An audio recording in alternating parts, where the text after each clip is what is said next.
tafsir daripada surat Al-Fatihah, ugi fadilah-fadilah daripada surat Al-Fatihah. Yang pertama tentang tafsir daripada surat Al-Fatihah, kita pelajari dulu tentang arti daripada surat Al-Fatihah. Ini penting sekali dalam rangka untuk membantu kekhusyuan kita dalam melakukan sholat. Orang melakukan ibadah termasuk membaca Al-Quran, termasuk membaca zikir-zikir, itu yang paling penting pada awalnya mengetahui arti. Orang dalam berzikir, membaca Al-Quran itu macam-macam tingkahnya, macam-macam kondisinya. Ada kalanya ma'a ghaflah, jadi az-zikru ma'al ghaflah, zikir disertai dengan lupa atau lalai. Ada kalanya az-zikru ma'al yaqadzah, zikir disertai dengan melek, cara Jawa niku sadar. Wonten istilah az-zikru ma'al hudur, zikir disertai dengan hadirnya hati. Puncaknya yang keempat, az-zikru ma'al ghaibah amma siwal mazkur, zikir yang disertai dengan ghaibah utawi kesirnaan dari selain yang dizikiri, yakni selain Allah. Zikir ma'al ghaflah itu yang pertama. Ini zikirnya orang awam, zikir ma'al ghaflah, zikir tapi disertai dengan kelalaian, yakni zikir tapi gak ngerti maknane, zikir gak ngerti maknane. La ilaha illallah, la ilaha illallah, subhanallah, tawi alhamdulillah, tawi Allahu akbar, atau baca Al-Quran termasuk surat Al-Fatihah. Mek maca tok tapi mboten semerap maknane. Niki zikir ma'al ghaflah, zikir sing lali, zikir sing kosong, ranten mboten semerap maknane. Dibarataken kados manuk ngoceh. Ganjarane nggih sedikit dibanding dengan tingkatan yang atasnya.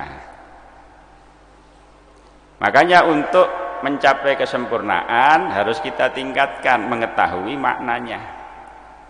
Ketika berzikir disertai dengan faham terhadap maknanya, maka meningkat kepada zikir ma'al yaqadzah, zikir disertai dengan kesadaran diri, ngerti apa yang diucapkan itu, enggak syukur ngucap tapi mengerti apa yang diucapkan.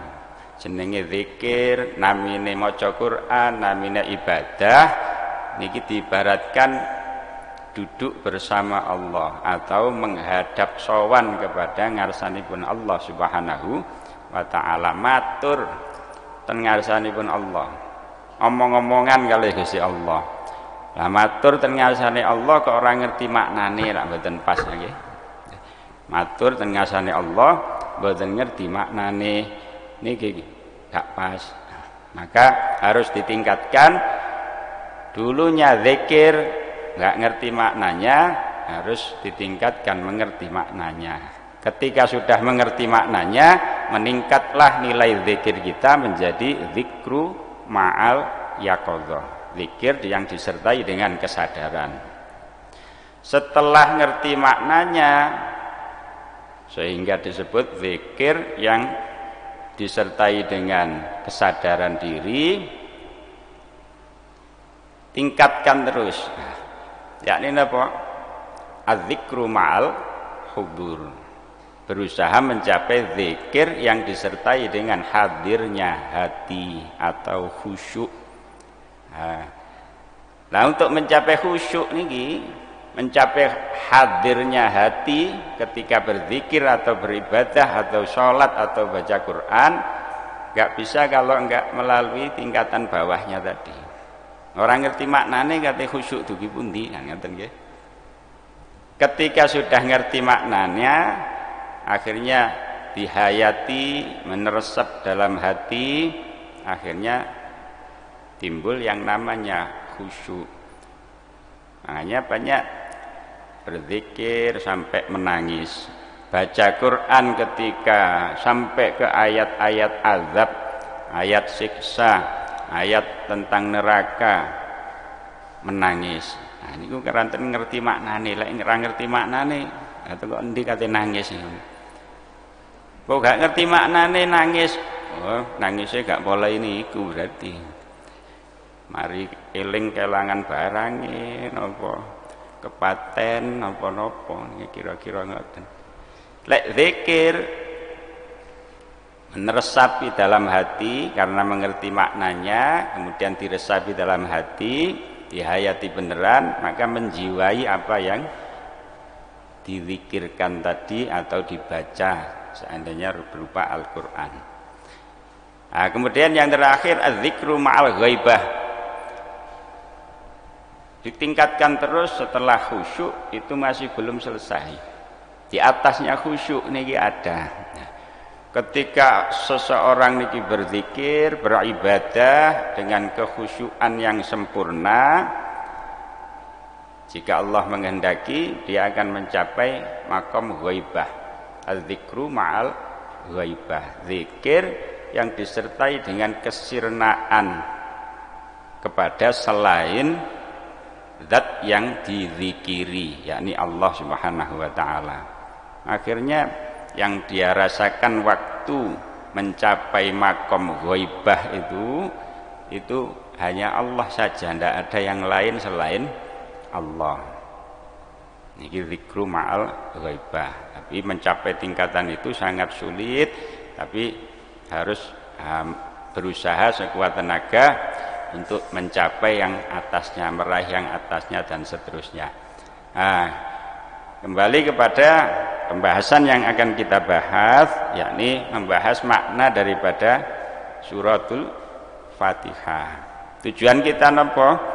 Supaya dalam membaca Fatihah, utamanya ketika sholat, kita bisa mencapai kekhusyuan, kehadiran hati waktu membaca suratul Fatihah niku. Ini harus mengetahui maknanya. Diteliti watah, insya Allah banyak sekali orang baca Fatihah setiap hari diulang-ulang, paling sedikit ping pinten? Salat 5 waktu niku pun nggih 17 rakaat niku setiap rakaatnya baca Fatihah niku minimal. Dereng lek salat sunnah, dereng lek Fatihah di rual salat. Bendina maca bolak-balik pirang tahun, kantun ningali mulai salat umur pinten. Tapi ditakoki maknane banyak yang enggak ngerti. Nah, maka harus kita tingkatkan bacaan Fatihah kita utamanya dan zikir-zikir kita ini mengetahui maknanya supaya mencapai derajat-derajat zikir seperti yang kita terangkan tadi niku.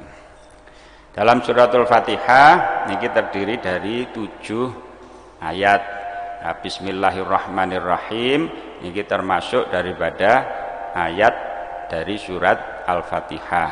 Makanya dalam sholat membaca Fatihah itu wajib hukumnya membaca Bismillahirrahmanirrahim. Kalau enggak dibaca, ya batal, enggak sah sholatnya. Nah, suratul Fatihah niki jumlah hurufe 141 huruf. Nah, niki termasuk golongane hal-hal sing insyaallah banyak yang enggak ngerti ya. Diwaca bendina bolak-balik ditakoki hurufe pira, ora ngerti, ora tau ngitung.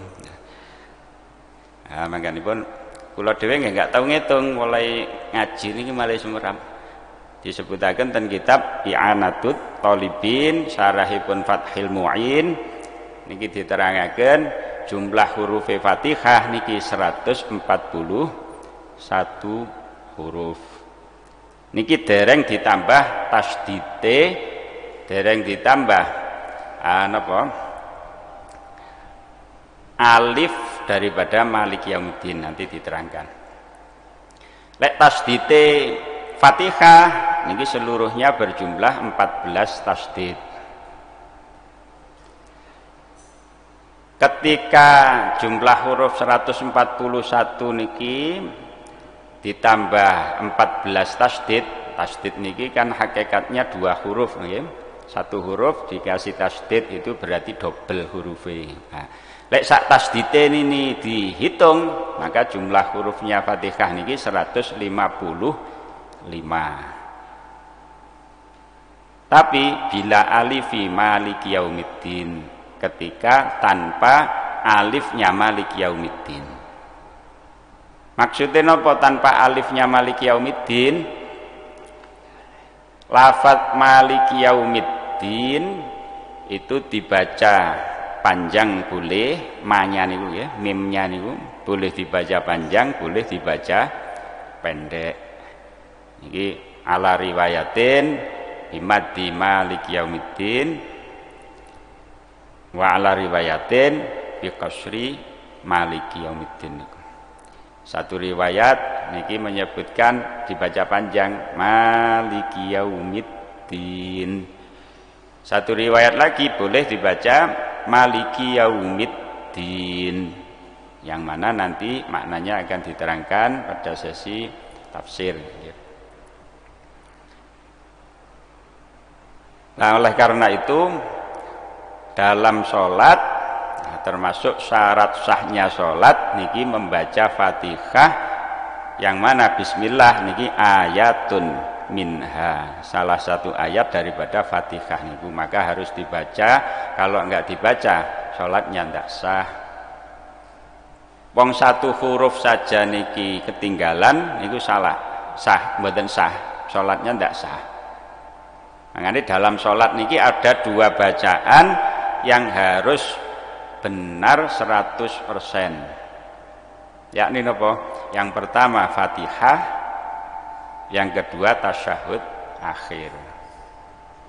Niki 2 bacaan yang merupakan rukun daripada sholat, maka harus benar 100%. Kalau 1 huruf saja salah, panjang dibaca pendek, pendek dibaca panjang.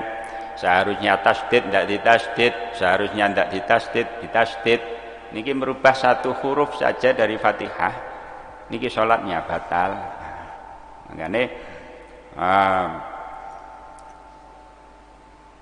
tasheh yang paling utama dalam tasheh bacaan itu diutamakan tasheh membaca Fatihah sama membaca tasyahud akhir. Niki asline mboten mek lari alit-alit, anak kecil-kecil TPQ mboten ya.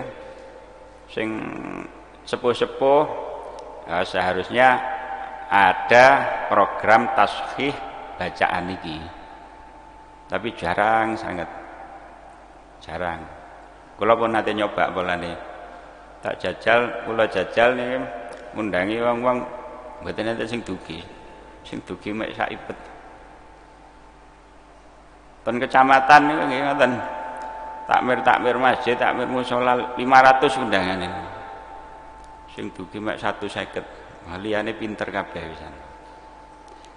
Padahal diteliti niki ketika jamaah di musala pundi ngoten niku imame niki enten sing bacaane mboten sik dereng bener niki. Niki mboten siji loro tapi banyak. Walane adat kita biasanya ya, kebiasaannya masyarakat biasanya akeh-akehan ngedek nang musala. Akhirnya ya napa, ketika musala sudah berdiri, imame pokoknya njupuk sapa sing tuwek ngoten nggih, sinten sing sepuh. Dhisikno sinten sing sepuh. Padahal bacaane mboten bener. Nah niki kurang pas. Ini kebiasaan yang harus kita beri pengertian, harus kita hilangkan. Napa imam niku supir, penumpang niki makmum. Lek supire mboten bener padha karo supire niki mboten saged nyupir. Lek supire mboten saged nyupir, ya napa akibate niki?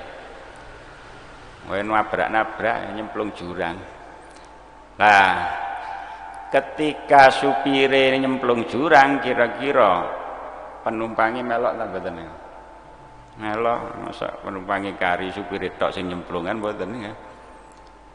Nyemplung jurang sak montore otomatis penumpangnya ikut semua. Nah, maka imam-imam itu harus yang sudah benar 100% bacaan Fatihahnya dan tasyahud akhir niku. Masuk harus sempurna tadi niku huruf-hurufnya 155 atau 156 huruf tadi beserta 14 tasydidnya niki harus sudah sempurna. Kemudian mengenai tafsir yang pertama, ayat yang pertama dari suratul Fatihah adalah Bismillahirrahmanirrahim. Nah, ini artinya Bismillahirrahmanirrahim niki ada baknya. Cara makna pesantren niku ngawiti ingsun kelawan nyebut asmane Allah. Lek jenengan maca terjemah mboten enten. Sing enek napa Bismillahirrahmanirrahim niki langsung dengan menyebut nama Allah. Aslinya wonten makna yang tersimpan di situ. Di dalam baknya bismillah niku secara ilmu balaghah, ilmu sastra Arab niki bak niki tersimpan makna ngawiti ingsun. Saya memulai dengan menyebut nama Allah. Lah, memulai apa? Terserah. Memulai apa saja yang akan kita mulai. Karena setiap memulai sesuatu yang baik kita disunahkan untuk baca bismillah. Rasulullah bersabda, kullu amrin dzibalin la yubda'u bi bismillah fahuwa ajdzam. Tiap-tiap sesuatu yang baik ketika tidak dimulai dengan bismillahirrahmanirrahim, maka sesuatu yang dilakukan itu ajdzam. Ajdzam itu seperti hewan yang cacat, hewan yang buntung. Artinya apa hewan yang buntung? Enggak sempurna. Ai qalilul barokah. Barokahnya sedikit. Baca Quran enggak baca bismillah dulu, mau makan enggak baca bismillah dulu, mau minum enggak baca bismillah dulu, atau apapun yang baik enggak dimulai dengan bismillah, maka barokahnya menjadi sedikit, keberkahannya menjadi sedikit. Nah, ketika dimulai dengan bismillahirrahmanirrahim baru makan, maka barokahnya akan lebih banyak, pahalanya pun ya otomatis semakin meningkat, nilainya akan semakin besar. Nah, ketika memulai makan baca bismillahirrahmanirrahim berarti maknanya saya memulai makan dengan menyebut nama Allah. Ketika mau baca Quran, baca bismillah dulu, maka saya mau memulai membaca Quran dengan menyebut nama Allah. Kemudian Ar-Rahman dan Ar-Rahim. Nah, kalau dalam terjemah biasanya yang Maha Pengasih lagi Maha Penyayang. Kulit kita niki tiyang Indonesia tapi lek ditakoki napa bedane pengasih sampai penyayang. Sing ngerti bahasa Indonesia niki napa bedane pengasih kalih penyayang? Sami aja sinonim ya.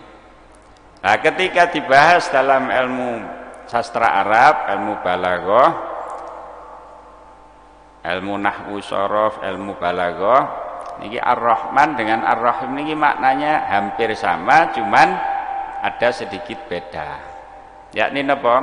Kalau Ar-Rahman niki cara makna Jawa niku para kiai niki lek maknani kang maha pengasih, kang maha asih, kang maha welas asih ing dalem donya lan akhirat niku Ar-Rahman. Menawi Ar-Rahim niki kang maha welas asih ing dalem akhirat tok. Nah, niki Ar-Rahman dengan Ar-Rahim maknanya sama-sama pengasihnya, cuman Ar-Rahman lebih mubalaghah, maknanya lebih lengkap, lebih mantap daripada Ar-Rahim.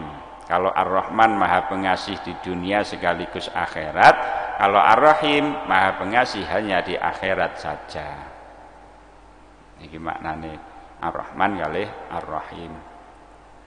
Nah, makanya niki wonten imbase. Wonten imbase dalam masalah nama, pemanggilan nama orang. Lek Ar-Rahman ada pengasih di dunia. Meskipun sekaligus akhirat tapi ada di dunianya. Makanya kalau ada orang namanya Abdurrahman, boleh dipanggil Rahman saja. Tapi kalau Abdurrahim, wonten sing namanya Abdurrahim napa iki? Wonten nggih. Ha niki ngatos-ngatos. Napa Ar-Rahim niki ismun khasun lillah. Nama yang khusus hanya untuk Allah saja, enggak boleh untuk yang lain. Makanya lek wonten ada orang namanya Abdurrahim, ampun diceluk Rahim, dosa jenengan. Enggak boleh. Karena itu nama khusus bagi Allah. Lek wonten Abdurrahim, nah sing penak diceluk napa pokoke gak Rahim. Dur kena, Drahim nggih kena, Rokim, rada diplesetno Rokim ngoten nggih kena. Oke, ampun Rahim, ini mboten angsal. Ranten niku nama khusus bagi Allah. Wonten nama-nama sing khusus bagi Allah, wonten sing bisa ada pada makhluk. Di samping Ar-Rahman niki Qadir, Abdul Qadir wonten celuk Qadir mboten napa-napa. Maknane kan yang mampu, kuasa. Nah, makhluk kan juga ada yang kuasa. Kuasa niku mampu menulis, mampu nukang, mampu mengajar, mampu mengaji. Berarti enggak khusus bagi Allah.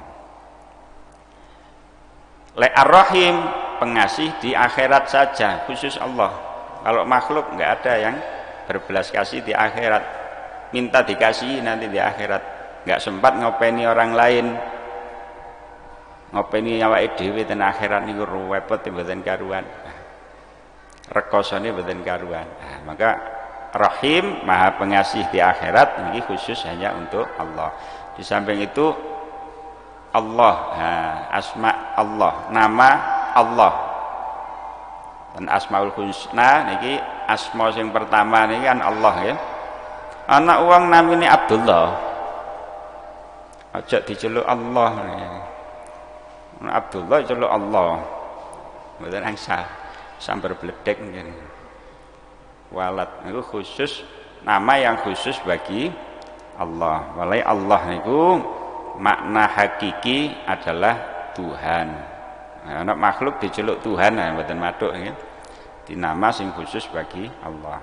Pun lajeng ayat kedua alhamdulillahi rabbil alamin, segala puji bagi Allah Tuhan semesta alam. Di segala pujian hanyalah milik Allah. Artinya napa? Wonten tiang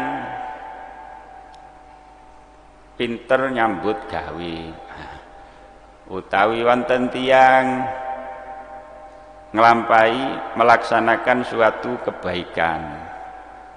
Nah, seharusnya kan berhak dipuji ya? Berhak mendapatkan pujian menurut kita. Tapi pada hakikatnya yang berhak mendapat pujian itu hanyalah Allah Subhanahu wa ta'ala. Ada orang memberi sesuatu pada kita atau membantu, kita punya hajat dibantu oleh tetangga, akhirnya kita jadi ringan karena dibantu. Seharusnya pada hakikatnya yang paling berhak dipuji itu adalah Allah Subhanahu wa ta'ala. Tapi seringkali terlupakan. Dikasih orang matur suwun tentiangi sae, man la yaskurin nas la yaskuril lah. Barang siapa yang enggak mau bersyukur matur suwun nang para manusia, maka dia juga enggak punya syukur, enggak duwe matur suwun, enggak ngerti matur suwun ten Gusti Allah. Sae, tapi jangan lupa baca alhamdulillah, segala puji bagi Allah. Niku syukur kita kepada Allah permulaan adalah dengan membaca alhamdulillah niku. Di matur suwun sing nomor 1 niki nang Allah. Lho apa wong sing ngekeki wong iku kok matur suwune nang Gusti Allah. Yang paling berhak dipuji kok hanya Allah. Nah, karena kalau Allah enggak menggerakkan hati orang itu enggak akan memberi kita. Kalau Allah enggak memberi rizki pada orang itu enggak akan mampu memberi kita. Kalau Allah enggak memberi kekuatan pada orang itu enggak akan bisa membantu kita. Jadi hakikatnya semua Allah. Maka yang paling berhak dapat pujian itu adalah Allah. Makanya alhamdulillahirabbil alamin, segala puji hanya milik Allah, Tuhan semesta alam. Ayat ketiga Ar-Rahmanir Rahim. Nah, maknanya ya sama dengan tadi ya, pada Bismillahirrahmanirrahim tadi. Kemudian Maliki Yaumiddin. Nah, dalam ayat Maliki Yaumiddin tadi sudah disinggung, mimnya boleh dibaca panjang, boleh dibaca pendek. Jadi boleh Maliki Yaumiddin, boleh Maliki Yaumiddin.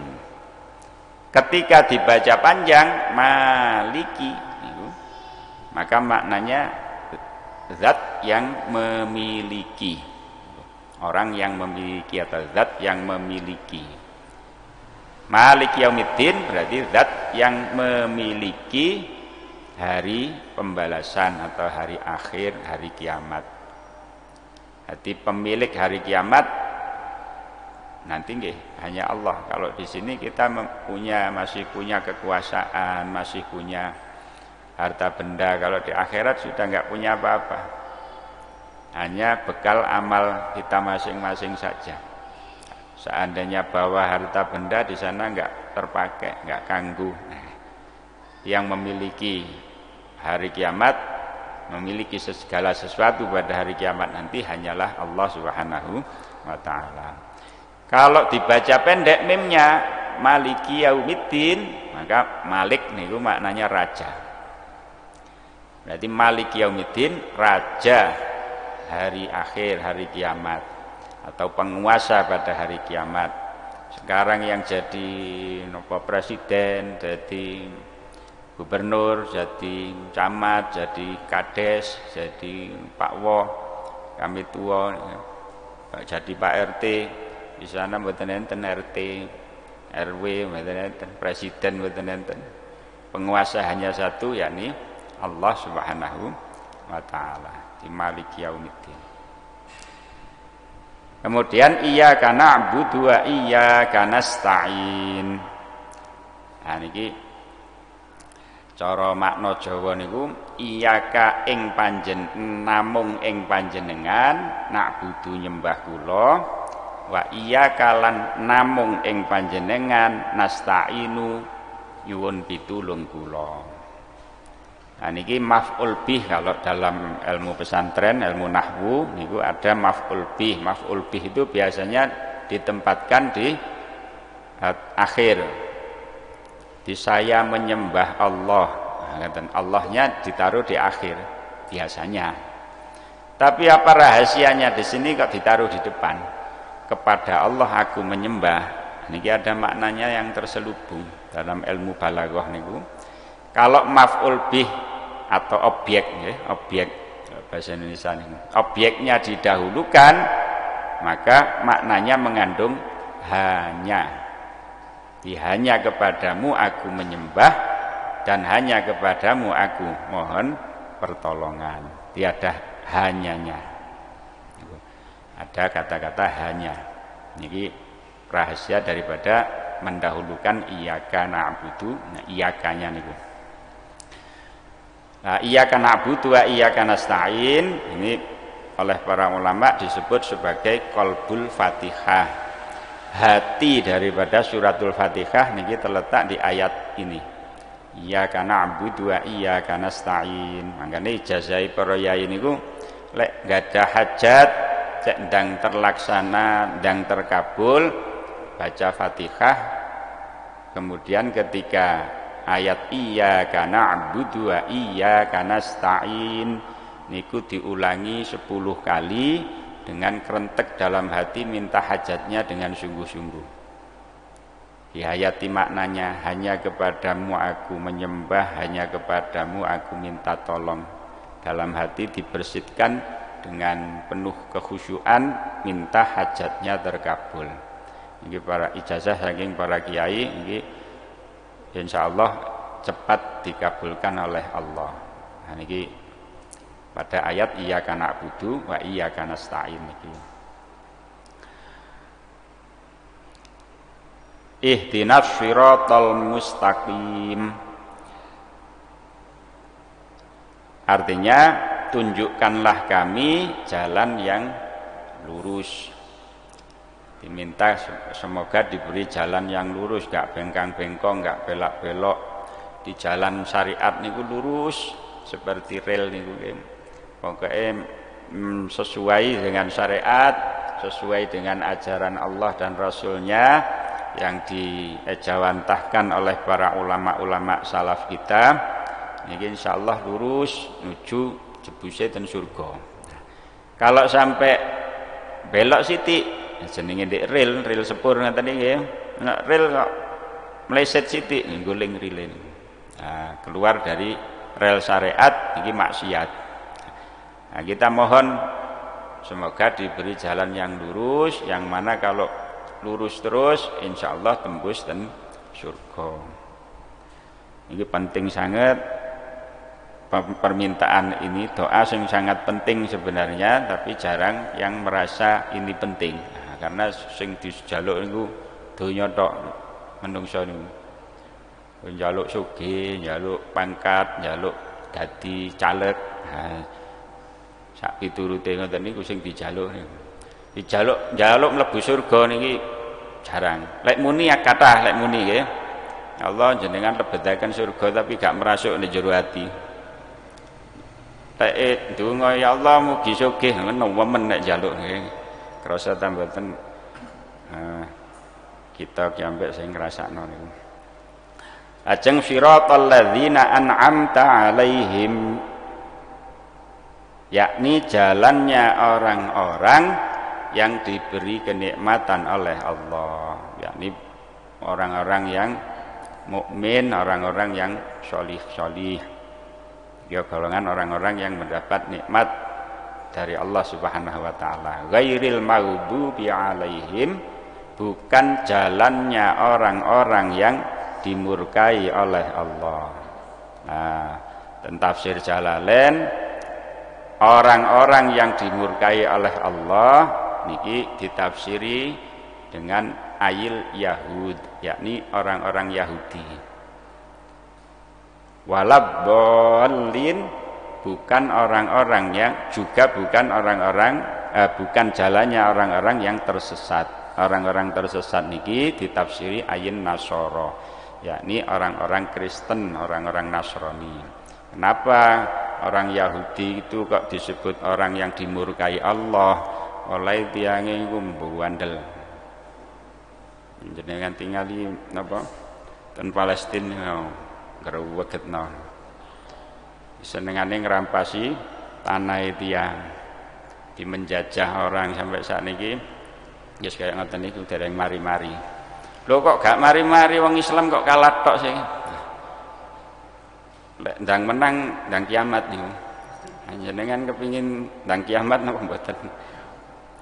Ati pun wonten niku skenarione saking Allah Subhanahu wa taala disinggung ten hadis-hadis sing arahane niku. Arahane ten kisah Palestina kalih Israel niku. Besok niki kalah tok wis. Enggak usah mboten usah nggumun. Kalah tok ten Israel napa Palestina niku. Akhirnya nanti ketika Allah mengendaki pun cedek kiamat sing nulungi niki langsung Nabi Isa alaihissalam. Nabi Isa sekarang ini kan diangkat ke langit waktu napa digerebek oleh tentara kafir niku. Nabi Isa diangkat, kemudian pengkhianatnya niki dirubah wajahnya menjadi Nabi Isa. Akhirnya yang disalib niki nggih mansubbihalahu, orang yang diserupakan Nabi Isa, wis digewepui, disalib, dipateni niku nggih sanes Nabi Isa. Nah, Nabi Isa diangkat ke langit oleh Allah sampai saat niki. Nanti akan diturunkan lagi oleh Allah pada waktu Dajjal muncul. Nah, Dajjal niki ngewangi wong Yahudi niku. Akhirnya perangan menang. Ketika menang wis diluk pun kiamat pun. Ada Palestina menang ndang kiamat ngoten mawon.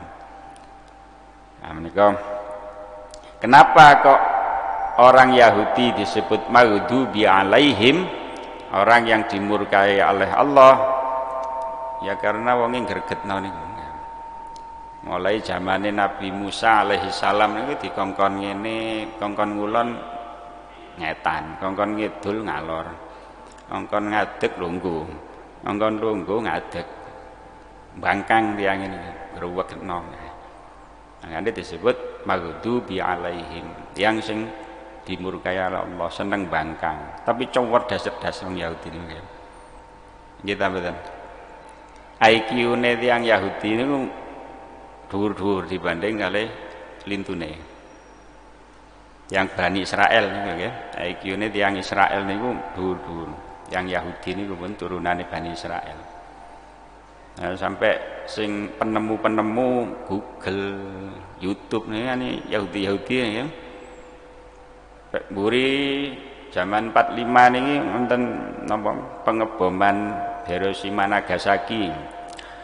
Sing dibom kali bom atom niku ya. Penemune sinten? Albert Einstein. Niku Yahudi niku. IQ-ne dhuwur-dhuwur tiyang Yahudi niku.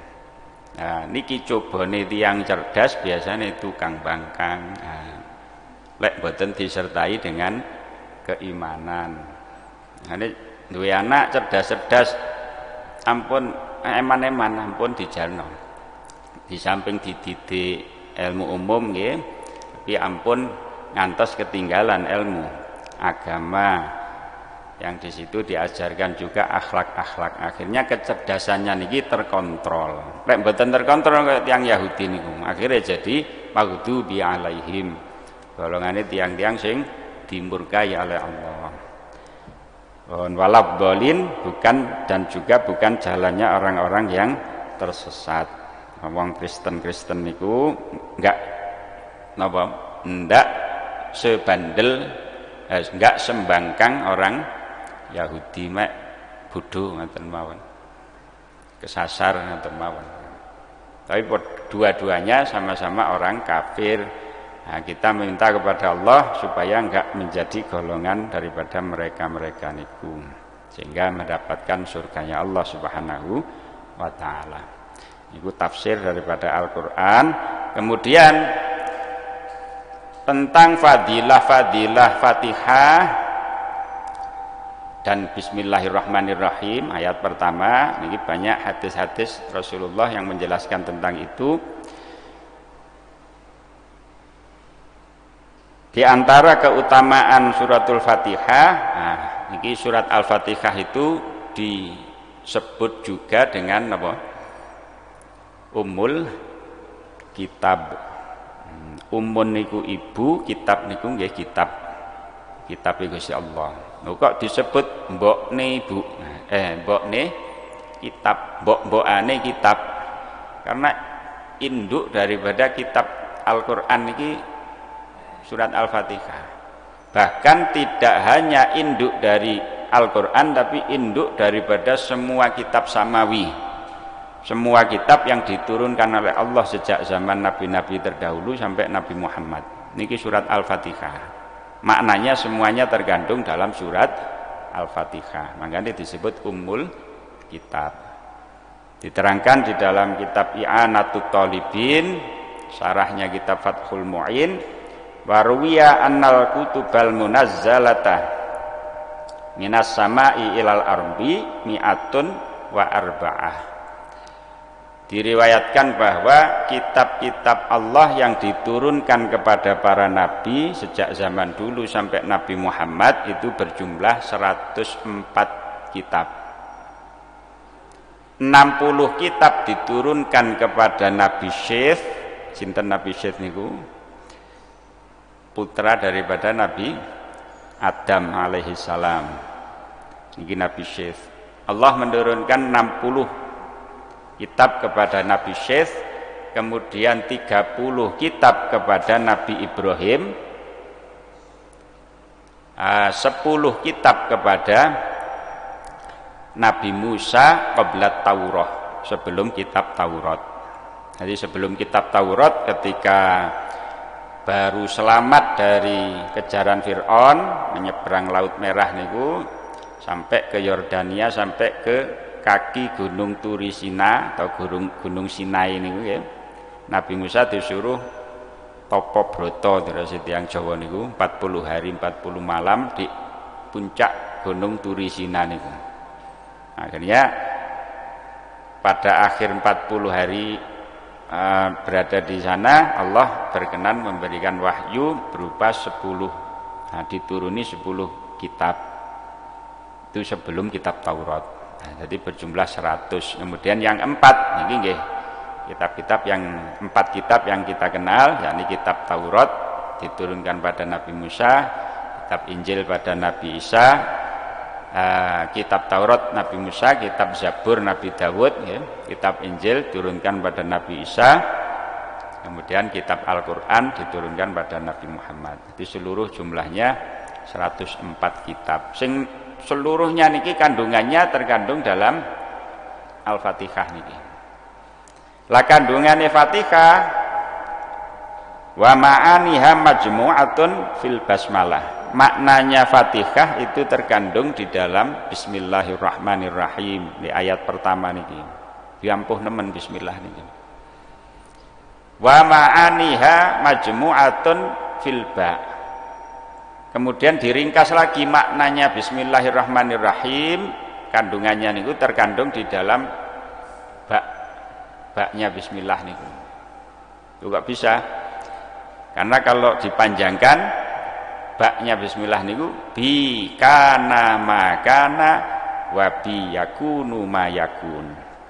Sebab akulah terwujud segala yang sudah terwujud, dan sebab akulah akan terwujud segala yang akan terwujud.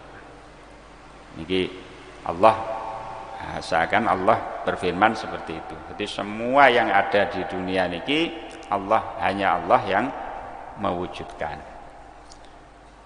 Kemudian wa ma'ani wa maknaha majmu'atun fi nuqtati ba.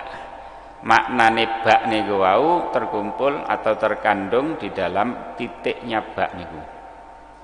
Di titik etok niku pun wonten maknane. Napa maknane titik ba niku? Wonten titik ba niku berapa? 1. Titik sak delemok niki seakan Allah berfirman ana nuqtatul wujud mustamidun minni kullu maujud. Aku adalah zat satu yang wujud, segala sesuatu bersandar kepadaku, butuh kepadaku. Tidak ada yang tidak butuh, tidak ada yang tidak minta kepada Allah. Artinya kembali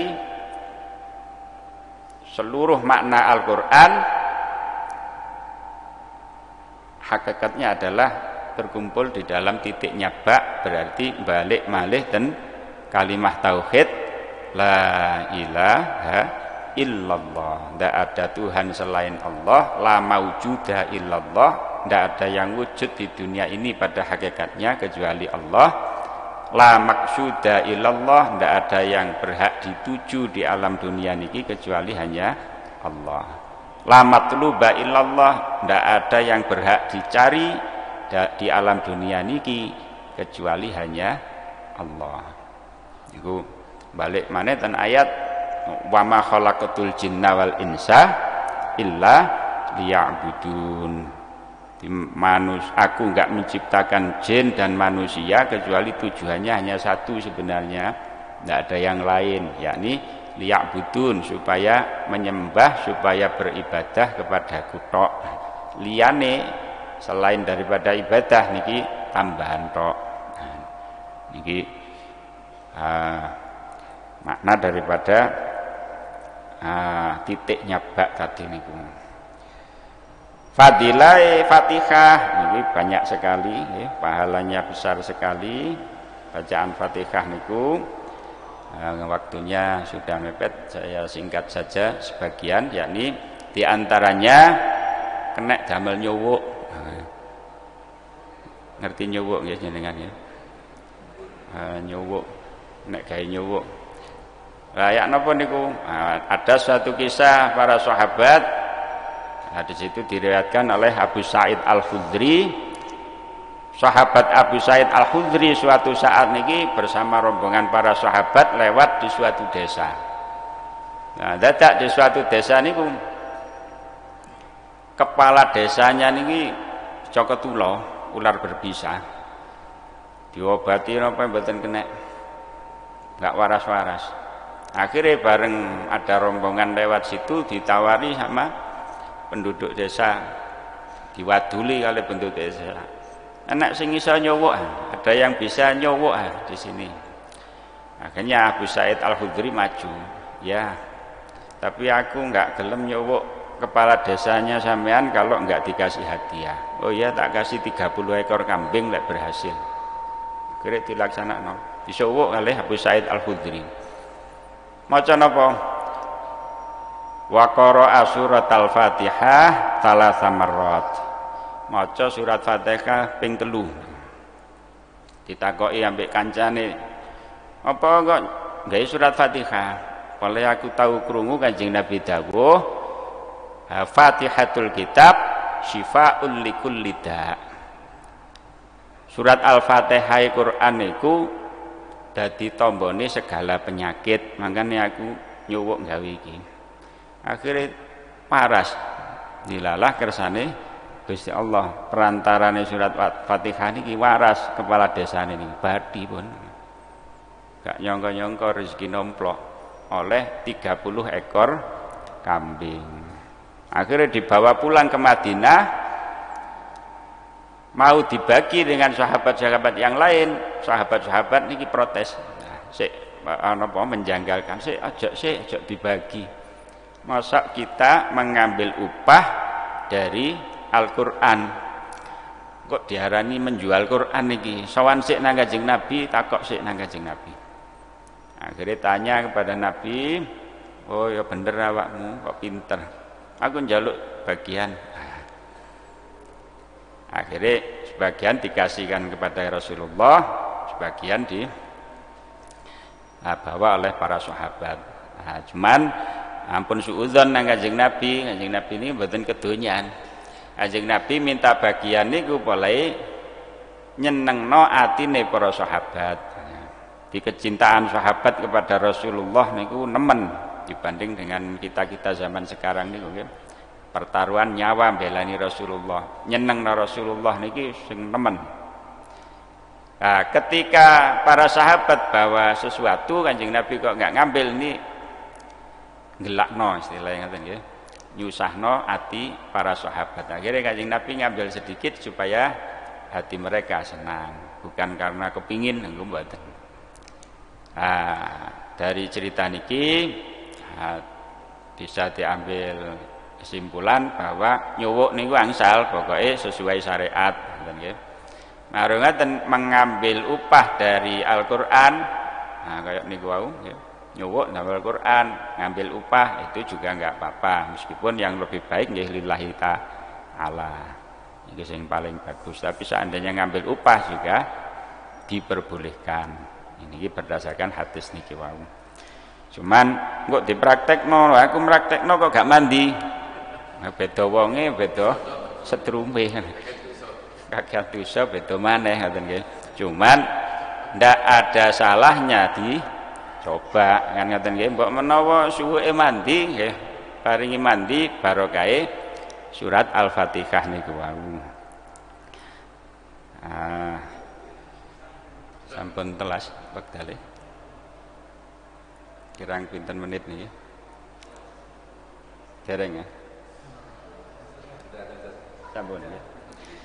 Alhamdulillah, semoga apa yang kita kaji tadi membawa manfaat bagi kita semua, mendapat berkah dari Allah Subhanahu wa taala.